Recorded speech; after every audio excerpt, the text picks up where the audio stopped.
सहारा बना है जिसका, भाग बनने का अवसर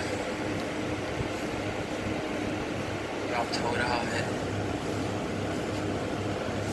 आवाज़ दी जा रही है इंसान को, मानव को, कि मानव तो खुद को शरीर समझता है। मुझे लगता है कि तेरी पहचान, तेरा अस्तित्व, तेरा ये शरीर है, तेरा तन, तेरी उपलब्धियाँ, तेरी कीमत इससे है। एक शरीर के तल पर जो इंसान जीवन जी रहा है, उसे संतों ने आवाज़ देने का प्रयास किया कि जो जीवन शरीर के तलों पर जिया जा रहा है, एक प्रयास किया जाए गहराई में उतरने का, अपने मूल तक पहुंचने का। और फिर वही जो जिक्र हुआ कि जब सदगुरु माता जी यहाँ रोहतक में लगभग 7 वर्ष पहले जो संदेश कि ये शरीर के तल से रूह तक, ये रूह के तल तक पहुंचना है, ये पहचान करनी है, ये बोध करना है कि मैं ये शरीर नहीं बल्कि इस परमात्मा का अंश हूं जो इस शरीर में है। मेरी पहचान, मेरे जीवन की कीमत इस शरीर की उपलब्धियां नहीं है। इस जीवन की कीमत इस बात से है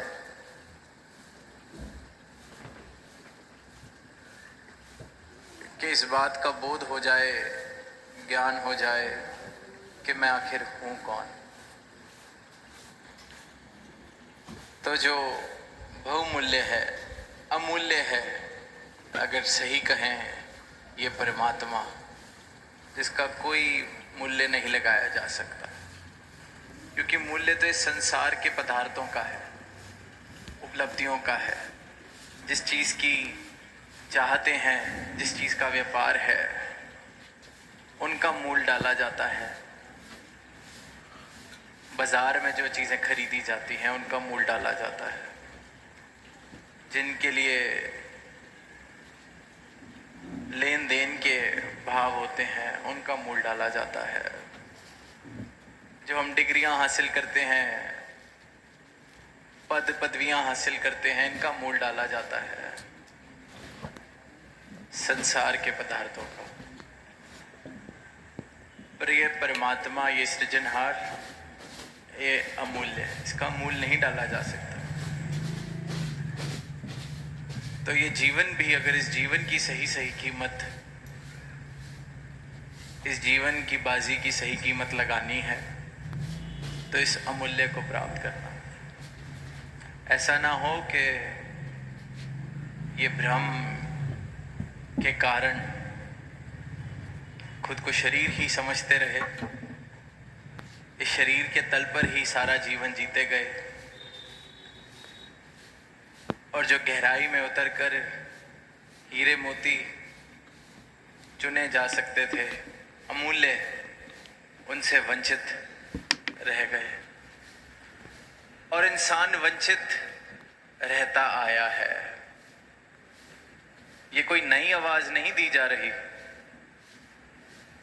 कोई पहली बार नहीं दी जा रही।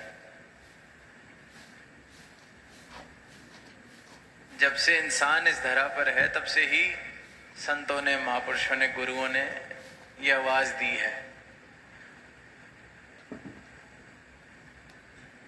और कमाल की बात यह है कि इंसान तब से ही वंचित रहता आ रहा है, तब से ही इस बात से चूकता आ रहा है।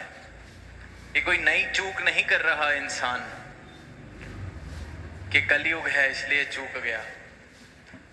जरूर पुरातन समय में जिन चीजों को मूल्यवान समझा जाता था संसार के जिन पदार्थों को, उनका रूप बदल गया है, विस्तार हो गया है, विकसित हो गए हैं वो रूप। विज्ञान के कारण जितनी तरक्की की गई है उसके कारण, पर चूक तो वही युगों युगों से इंसान कर रहा है, अपनी पहचान इस शरीर के साथ मानकर, इस शरीर के तल पर ही रहकर रूह तक नहीं पहुंच पा रहा। और रूह तक पहुंचने के लिए इस रूहान, इस परमात्मा, इस अविनाशी, इसके दर्शन बहुत जरूरी हैं। क्योंकि जब तक इस स्रोत के दर्शन ना हो जाएं, तब तक इस बात का बोध कैसे हो कि मैं इस स्रोत का अंश हूं, इस परमात्मा का अंश हूं। और इसीलिए फिर सदगुरु ये ब्रह्म ज्ञान की आवाज सारी मानवता को देते हैं। इसलिए संतों ने एक ही संदेश कहीं भी पढ़ लें, किसी भी वेद ग्रंथ में देख लें, भाषा हो सकता है स्थान के अनुसार हो, मिसालें हो सकता है समय के अनुसार हो, पर जो अटल सच्चाई है जिसका जिक्र किया जा रहा है, वो सदैव से एक ही है। क्योंकि सत्य एक है, सत्य बदला नहीं जा सकता। जो बदल जाए वो सत्य नहीं। बेशक कोई सच्चाई जो आज है 100 वर्ष बाद भी बदल जाए तो वो सत्य नहीं कहलाया जा सकता। सत्य सिर्फ और सिर्फ ये सत्ता है जो आदिकाल से एक परमात्मा को एक रस कहा गया है। ऐसा नहीं कि मौसम के अनुसार परमात्मा का रस बदल जाता है। जो परमात्मा से जुड़ा है, जो इस परमात्मा में लीन है, फिर वो भी एक रस हो जाता है। परिस्थितियां जैसी भी हों, जुड़ाव इस परमात्मा से हो, जीवन का आधार ये परमात्मा हो, तो जो परिस्थितियों के असर हैं वो तो जैसे धूल आई धूल झड़ गई, पर इंसान दूर होता जा रहा है इस तल से। पहले तो सिर्फ मानता था कि शरीर मेरा है, उपलब्धियां मेरी हैं, धन मेरा है। अब मानता है कि शरीर ही मैं हूं, उपलब्धियां ही मैं हूं। अज्ञानता और बढ़ती जा रही है, मिथ्या के साथ रिश्ता और गहन होता जा रहा है और मजबूत होता जा रहा है। जो सपना देखा जा रहा है उस पर और विश्वास होता जा रहा है। और यही निद्रा की अवस्था से जागृति की ओर ले जाने का कार्य संत करते हैं, महापुरुष करते हैं। गुरु से, सदगुरु से ब्रह्म ज्ञान प्राप्त करके इस सत्य की आवाज को देते चले जाते हैं। फिर जो इंसान ये अज्ञानता के कारण इस मिथ्ये को ही सब कुछ मान के बैठा है, इस स्वप्न को ही सत्य मान के बैठा है, उसको जागृति की आवाज दी जाती है, जगाने का प्रयास किया जाता है। कहा तो जा रहा है कण कण में परमात्मा है, हम सबके अंदर परमात्मा है, हम सब इस परमात्मा में वास कर रहे हैं। तो फिर क्यों कुछ गिने चुने ही संत महापुरुष कुछ थोड़े से ही इस परमात्मा के साथ जुड़कर आनंद की अवस्था प्राप्त कर पाते हैं? नाम तो ले रहे हैं, आस्था तो रख रहे हैं, फिर क्यों ये सच्चिदानंद जिस परमात्मा को कहा है उसके साथ जुड़कर आनंद वाली अवस्था क्यों नहीं आ रही? क्योंकि अज्ञानता है, जानकारी नहीं है, बिना जाने ही आवाज दी जा रही है। खुद को माना शरीर है, बोध है नहीं परमात्मा का। परमात्मा को कोई दूर बैठी सत्ता समझा जा रहा है, तीर्थ में बसने वाली कोई शक्ति समझा जा रहा है, मूर्त में बसने वाली कोई सत्ता समझी जा रही है परमात्मा। पर ये अविनाशी सर्वव्यापी, इसके दर्शन नहीं किए जा रहे हैं। जैसे कि अभी संतों महापुरुषों ने यहाँ लंगर स्थल भी बनाया है, कहीं और भी हम अगर खाना खाते हैं, भोजन करते हैं, तो जैसे यहाँ लंगर में दाल परोसी जा रही है, एक बाल्टी के अंदर दाल है, उस दाल की बाल्टी में एक कड़छी भी है जो सारे टाइम, पूरे के पूरे समय उस दाल में डूबी हुई है। पर क्या कड़छी को स्वाद आता है उस दाल का? पूरे टाइम सराबोर है उस दाल से, डूबी हुई है दाल में, पर उसका स्वाद नहीं ले सकती। वहीं लंगर में खीर हो, हलवा हो, उसकी बाल्टी भी हो, उसमें डूबी हुई कड़छी सारा टाइम, पूरे का पूरा समय, जब तक लंगर चल रहा है, जब तक भोजन परोसा जा रहा है, उस खीर की बाल्टी में, उस हलवे के अंदर देसी घी का भी हलवा हो, तब भी उस कड़छी को स्वाद तो नहीं आता। कहने को तो उसी में बस रही है, कहने को तो सराबोर है। और ये जो जीवा है, एक बूंद उस दाल की पड़ जाए, एक चम्मच, उसी वक्त पता चल जाता है कि तड़का किस चीज का लगा है, स्वाद कैसा है, नमक तेज है या कम है, दाल स्वाद है कि नहीं है, दाल है कौन सी। एक चम्मच, एक बूंद सिर्फ जीवा पर पड़ने की देरी, एक बूंद सिर्फ उस खीर की जीवा पर पड़ने की देरी। मिठास कितनी है, दूध कितना काढ़ा था, एक बूंद से पता चल जाता है। और वहां वो कड़छी सराबोर है, डूबी हुई है, घंटों घंटों से डूबी हुई है, वो स्वाद नहीं ले सकती। यही फर्क है अज्ञानी का और ज्ञानी के जीवन का। परमात्मा में दोनों है, वास कर रहे हैं, पर परमात्मा का आनंद, जिसके पास ये क्षमता, ये दर्शन, ये गुरु के ज्ञान चक्षु मिल गए, जिसको सदगुरु के द्वारा, वो दर्शन करता है, वो आनंद लेता है। उसकी अवस्था फिर वो जीवा वाली, जीवित हो गया। इस जीवन हारे को प्राप्त करने के बाद इंसान जीवित हो जाता है। जैसे वो कड़छी है, डूबी है, बेजान है, उसके पास वो क्षमता नहीं है स्वाद लेने की, इसलिए बेशक उस बाल्टी में है, उस दाल में डूबी है, उस खीर में डूबी है, पर स्वाद नहीं ले सकती, बेजान है, क्षमता नहीं है। और परमात्मा ने ये जीवा इस प्रकार बनाई है, जीवित है, क्षमता दी है स्वाद लेने की। एक चम्मच से ही पूरी बाल्टी का स्वाद पता चल जाता है। और इसी प्रकार जब ये परमात्मा, जिसे जीवन हारा कहा गया है, हर जीव का संचार ये परमात्मा कर रहा है, सारी सृष्टि का संचालन ये परमात्मा कर रहा है, जीवन हारा। जो इस जीवन हारे को प्राप्त करता है, इसके दर्शन करता है, वो सही मायनों में जीवित होता है। फिर वो इस जीवा की तरह स्वाद ले लेता है, आनंद ले लेता है इस परमात्मा का। फिर उसकी भक्ति की शुरुआत होती है, फिर वो भक्त बनता है।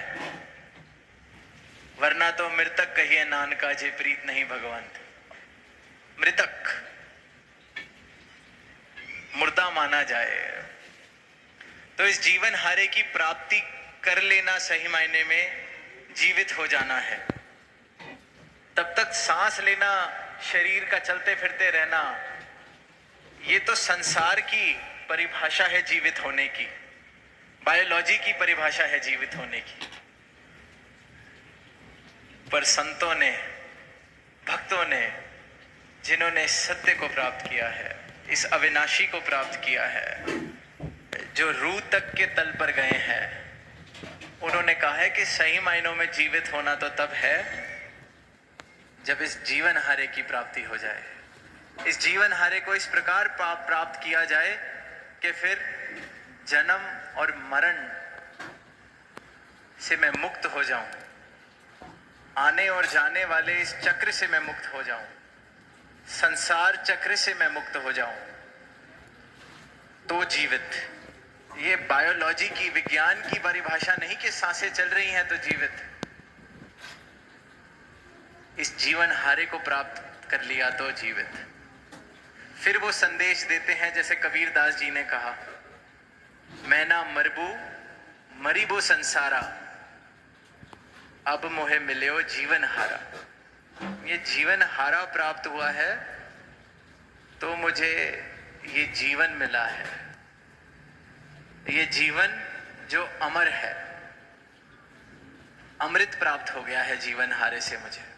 मैं नहीं मरने वाला, ये संसार मरेगा, ये शरीर, 5 तत्व का बना हुआ शरीर मरेगा, संसार की ही अभिव्यक्ति है ये। पर मैं नहीं मरूंगा क्योंकि अब जीवन हरा मिल गया है, स्रोत मिल गया है मुझे मेरा, पहचान मिल गई है मुझे मेरी। अब स्वाद आने लगा है इस परमात्मा का क्योंकि जीवित हो गया हूं। क्षमता तो हमेशा से थी, हर एक इंसान में ये संभावना है, ये क्षमता है कि इस प्रभु को, इस जीवन हारे को प्राप्त कर सके, इसके दर्शन कर सके। हर एक इंसान को जब तक ये श्वासें चल रही हैं, ये जीवन जीते जीते इस जीवन हारे को प्राप्त किया जा सकता है। अनाज मंडी में बैठे हैं तो ये जो बीज हैं, इन बीजों को बो दिया जाए तो दोबारा खेती की जा सकती है। हर बीज में जीवन छुपा है, पर बीज अगर सड़ जाए तो फिर उपज नहीं हो सकती। इसी प्रकार जैसे हर बीज उपज करने की संभावना, क्षमता रखता है, हर एक इंसान भी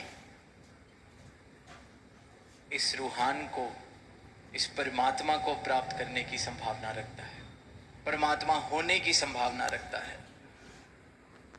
और जिसने भी इस परमात्मा को प्राप्त किया है, जिसने भी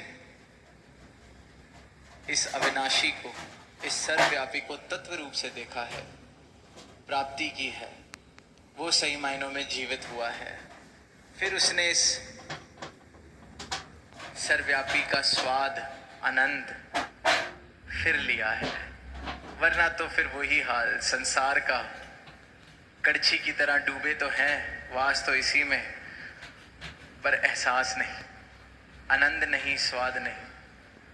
और जिसने जीवन हारे को प्राप्त किया, जीवित हुए, सदगुरु की कृपा हुई, तो फिर इस जीवा की तरह जीवित,